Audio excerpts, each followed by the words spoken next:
Today, we will demo the setup for WoMaster NPS5151. Inside the box, you'll find the quick installation guide, a power adapter, a DIN rail kit, and the NPS5151 unit itself. With one DB9 serial cable and one RJ45 Ethernet cable. On the top, it's the power input, the RS485 and RS422 terminal port, and the RJ45 Ethernet port.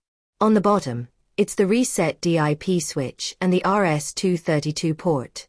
Here is our demo topology. VirCom and the serial tool are running on the same PC. VirCom will create a virtual COM port 5 mapped to the NPS5151.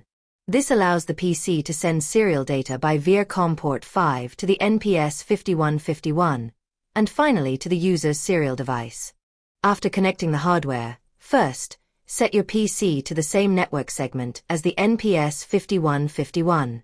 Right-click Ethernet Properties, select IPv4, and change the IP to the same segment, for example, 192.168.1.100. Next, power up the NPS5151 and open VirCom. Click Serial, then Add. Choose a COM port that doesn't already exist on your PC. We'll use COM5, and click OK. Your virtual port is now created. Now, click Device. If the unit doesn't appear, click Auto Search. Double-click the device and link the virtual serial to the port we just created, COM5. You can adjust the serial parameters here.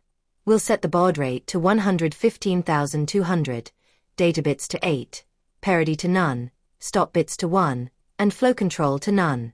Click Modify Setting. You'll see in the information panel that the NPS5151 is now successfully connected to the virtual COM port. Finally, let's verify the data transmission. Open two instances of ComDebug tool. Configure the first one for COM5 with settings matching the device, and click Open COM.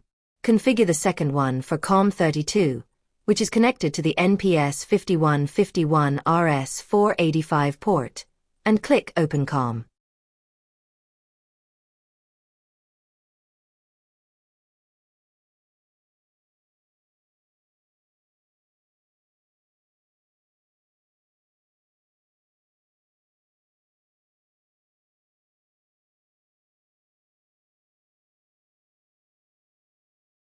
Send data from COM5, and you'll see it's received by COM32. Conversely, send data from COM32, and COM5 receives it as well. The setup is complete.